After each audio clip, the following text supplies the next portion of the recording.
საქართველოს პრემიერ-მინისტრი ირაკლი კობახიძე აცხადებს, რომ ქვეყანაში საკვები პროდუქტების ხელმისაწვდომობა შენარჩუნებულია და მოსახლეობას შეუძლია 10 კვერცხი 4 ლარად და 60 თეთრად, ხოლო საქონლისა და ღორის რბილი ხორცი დაახლოებით 10 ლარად შეიძინოს. მთავრობის მეთაური უარყოფს ოპოზიციის ბრალდებებს და ამტკიცებს, რომ პარლამენტში შექმნილი ფასების შემსწავლელი კომისიის მუშაობის ფონზე ფასების ზრდა არ დაფიქსირებულა. მმართველი გუნდის პოზიციით ბაზარზე სტაბილურობა შენარჩუნებულია, თუმცა საბოლოო გეგმა მას შემდეგ გახდება ცნობილი, როცა საპარლამენტო კომისია მუშაობას დაასრულებს. საპირისპიროს ამტკიცებს ოპოზიცია. ოპონენტების შეფასებით რეალურ ბაზარზე ფასები კვლავ მაღალია და ხელისუფლების განცხადებები მოსახლეობის ყოველდღიურ გამოცდილებას არ ემთხვევა. ოპოზიცია ფასების ზრდას ქვეყანაში არსებულ ეკონომიკურ პოლიტიკასა და კორუფციულ სქემებს უკავშირებს. ვინ რას თავაზობს საზოგადოებას გამოსავლად და იაფდება თუ არა რეალურად ყოველდღიური მოხმარების პროდუქტი. მირა პაპაშვილი დაინტერესდა საკითხით, მერა ფისმეთი. რატომ არის ცალკეულ პროდუქტებზე ფასები უფრო მაღალი, ვიდრე რიგ ევროპულ ქვეყნებშია? ეს არის საკითხი, რომელსაც უკვე რამდენიმე თვეა ფასების კომისია სწავლობს პარლამენტში.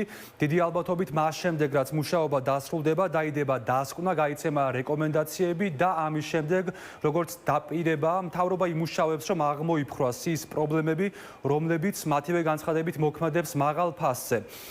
ეკონომისტები ამბობენ, რომ რეგულაციების გამკაცრებით და კერძო სექტორზე უფრო მეტი წნეხით მთავარი მიზანი, რომელიც გულისხმობს ფასების შემცირებას, მიღწეული ვერ იქნება. მათივე განცხადებით არსებობს გონივრული ეჭვი იმისა, რომ ფასების კომისია მთავარ ბრალს დასდებს არა საკუთარ თავს, არა ხელისუფლებას, არამედ დასდებს კერძო სექტორს. რაც შეეხება მთავრობის მეთაურის გუშინდელ განცხადებას, რომელიც ეხებოდა იმას, რომ მოქალაქეს შეუძლია 10 ლარად შეიძინოს 9 კილოგრამი საქონლისა და ღორის რბილი ხორცი, ეკონომისტები ამბობენ, რომ პრემიერის ეს განცხადება არ ეყრდნობა იმ მძიმე რეალობას, რომელშიც საქართველოს მოქალაქეები ცხოვრობენ.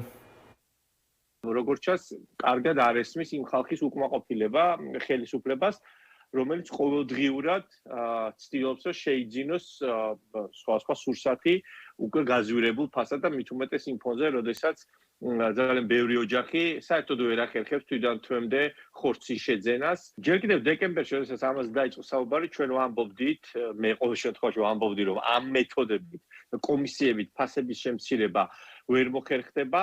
კომისიები და ზეწოლა და რეგულაციები, რომ ფასებს ამცირებდა, საბჭოთა კავშირი დღემდე არ დაიშლებოდა და იარსებებდა. ეს კომისიაც იყო რაღაც თვალის ასახვევი, სწორედ მოსახლეობის დროებით მოსატყუებელი, რაღაცა საცირკო სანახაობას დაემსგავსა ბოლოს ამ კომისიის მუშაობა.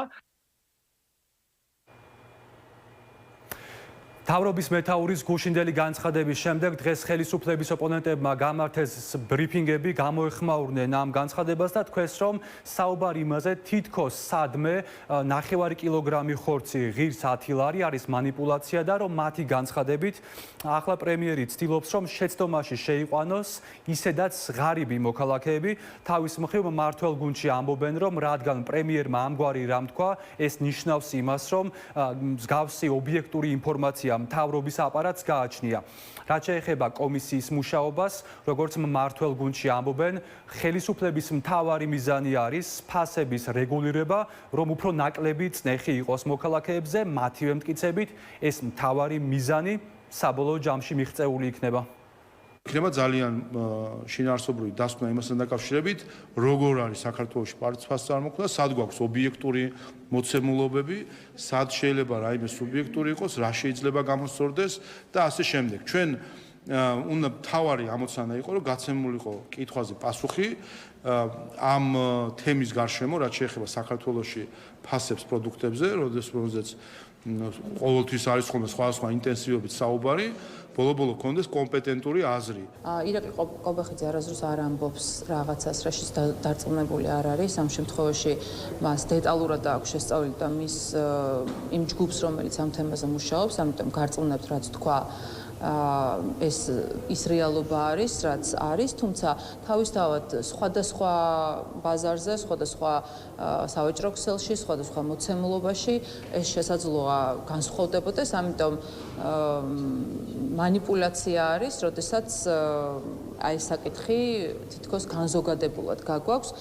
კიდეგანო შეურაცხყოფა არის, რომ манипулირება მოახდინო ფასებით და ილაპარაკო იმ ფასებზე, რომელიც რაღაც კონკრეტულ სუპერმარკეტებში, კონკრეტულ დღეებში ფასდაკლებაზე აქვთ ფაქტიურად ჩამოწერილ პროდუქციაზე. საქართველოს პრემიერ-მინისტრი ეუბნება საქართველოს მოქალაქეებს, რომ ისეთი ხორცი უნდა ჭამო, რომელსაც 2 დღეში ვადა გაუვა. ისეთი კვერცხი უნდა აჭამოს, რომელიც პირველ კატეგორიაში გადის და რა ვიცი, არც ზომაში და არც ხარისხში არაფერში არ ჯდება. ხალხთან ერთად მოგაკითხავთ ირაკლი ყობახიძე, იმიტომ რომ თქვენი ტყუილები, თქვენი ფარისეულობას გაუვიდა ვადა. ამიტომ ჩვენ კიდევ ერთხელ გეუბნებით თქვენ, ან შეამცირებთ, გაანახევრებთ თქვენ მიერ გაზრდილ საწვავზე აქციის, შეაჩერებთ გაზრდილ დენის ტარიფს და დაეხმარებით ჩვენს თანამოქალაქეებს, ფერმერებს, გლეხებს, მიწაზე დასაქმებულ ადამიანებს სოფლად, ან მოგაკითხავთ, იმიტომ რომ თქვენს ტყუილებს გაუვიდა ვადა.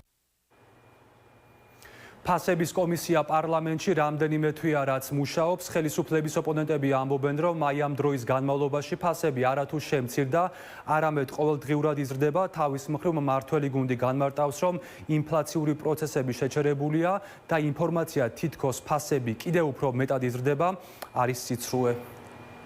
მერაბ ერთ-ერთ გამოწვევად დასახელდა საწვავზე გაზრდილი ფასებიც, რომელზეც ხვალ საპარლამენტო კომისიაც იმსჯელებს, თუმცა მანამდე საკითხზე კომენტარი გააკეთა პრემიერ-მინისტრმა. თუ შეგიძლიათ გითხარი, რას ამბობს ირაკლი ყობახიძე? საწვავზე ფასების ზრდა არის ბოლო პერიოდში მძღოლების მთავარი თავის ტკივილი. ეს ცხადია უკავშირდება ახლო აღმოსავლეთში არსებულ ვითარებას. მთავრობის მეთაური ამბობს, რომ ეს არის გლობალური გამოწვევა და რომ ამას მხოლოდ საქართველოს ვერ გაუმკლავდება. როგორც ირაკლი ყობახიძე ამბობს, საკითხი დარეგულირდება მას შემდეგ, რაც ახლო აღმოსავლეთში ომი დასრულდება.